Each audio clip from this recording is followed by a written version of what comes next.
Kashi news channel, सच है तो बोलेगा। प्रदेश के कृषि मंत्री सूर्य प्रताप शाही ने वाराणसी के सर्किट हाउस में आयोजित पत्रकार वार्ता में प्रदेश सरकार की योजनाओं और आगामी उपचुनावों को लेकर अपनी बातें साझा की।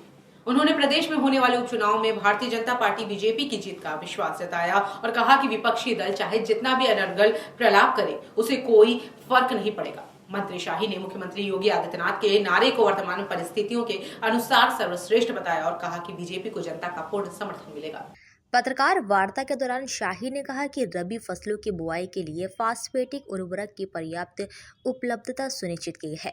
उन्होंने बताया कि आलू की बुआई लगभग पूरी हो चुकी है, जबकि दलहनी और तिलहनी फसलों की बुआई जल्द ही पूरी हो जाएगी। गेहूं की बुआई भी शुरू हो गई है। मंत्री शाही ने आगे कहा, वर्तमान में प्रदेश में 1,75,000 मीट्रिक टन DAP और 1,97,000 मीट्रिक टन NPK उर्वरक उपलब्ध है। इस प्रकार कुल 3,72,000 मीट्रिक टन फास्फेटिक उर्वरक किसानों के लिए उपलब्ध है। उन्होंने यह भी बताया कि किसानों की दैनिक औसत खपत के अनुसार उर्वरकों की आपूर्ति सुनिश्चित की जा रही है और रैक से अन्य नजदीकी जनपदों को भी उर्वरकों की सप्लाई की जा रही है। कृषि मंत्री ने इस दौरान सहकारी समितियों के माध्यम से किसानों को उर्वरक उपलब्ध कराने के लिए भी एक नया कदम उठाने की घोषणा की है। उन्होंने बताया कि साधन सहकारी समितियों पर किसानों की लंबी लाइन और उनके विश्वास को देखते हुए प्रदेश सरकार ने निर्णय लिया है कि जो भी उर्वरक निजी क्षेत्र द्वारा आपूर्ति किया जा रहा है, उसका 30% हिस्सा साधन सहकारी समितियों को उपलब्ध कराया जाएगा। इस प्रक्रिया को सुचारू रूप से चलाने के लिए आवश्यक कार्यवाही शुरू की जा चुकी है। उन्होंने यह भी सुनिश्चित किया कि सहकारी समितियों पर निजी क्षेत्र से उर्वरकों की निरंतर उपलब्धता को लेकर सरकार की ओर से आवश्यक कदम उठाए जा रहे हैं, ताकि किसानों को किसी भी प्रकार की परेशानी का सामना न करना पड़े। कृषि मंत्री ने इस बयान से किसानों को आगामी रबी फसलों के लिए आवश्यक उर्वरक की आपूर्ति को लेकर राहत मिली है। साथ ही सरकार की योजनाओं से यह संकेत मिलता है कि प्रदेश में कृषि क्षेत्र को और मजबूती दी जाएगी। कि इस पार्टी उसका समर्थन करती है। आप इस नारे को कैसे देखते हैं? किस चीज का? बटोगे तो कटोगे। कटे ही हैं।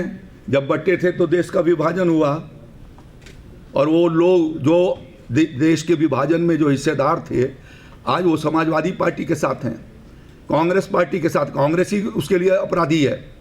ये सब मिलकर के समाज को बांटने का उन्होंने जातियों और कुनबों में बांटा।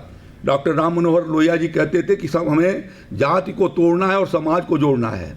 आज वो जात की बात करते हैं, जो PDA करते हैं वो बांटने की बात तो करते हैं। तो यदि देश को ये एक तरीके से बांटने की साजिश है।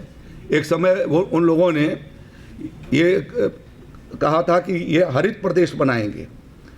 तो ये सब जो चीज़ें वो कहते रहते हैं समय समय पर, ये चुनावी स्लोगन है। सच्चाई ये है कि समाजवादी पार्टी 5 बार इस राज्य में आदरणीय मुलायम सिंह जी और अखिलेश यादव जी शासन के भीतर रहे और उत्तर प्रदेश को मटियामेट करके छोड़ दिया। यहाँ पर अपराधियों का बोलबाला रहा। योगी जी की सरकार 1 डिस्ट्रिक्ट 1 प्रोडक्ट चला रही है और वो चलाते थे 1 डिस्ट्रिक्ट 1 माफिया, और वो ठेकेदार थे जिन्होंने पूरे जनता को तबाह कर रखा था उन जनपदों में। देश की जनता, प्रदेश की जनता इस बात को समझती है और दोबारा उनको ये मौका नहीं देने वाली है। लेकिन मंत्री जी, आप ही के डिप्टी CM केशव प्रसाद मौर्य ने कहा है कि ये बीजेपी का नारा नहीं है। जो मुख्यमंत्री योगी आदित्यनाथ ने जो नारा दिया है, ये बात योगी आदित्यनाथ जी ने सही कहा है कि बटेंगे तो कटेंगे, और कटे भी थे। अभी बांग्लादेश में क्या हुआ है और क्या हो रहा है कनाडा के भीतर, ये हमको देखना चाहिए और जनता उसको देख रही है। अब तो आप हैं, मीडिया के लोग हैं, रोज उन घटनाओं को दिखाते हैं और लोग वहाँ भोगी हैं।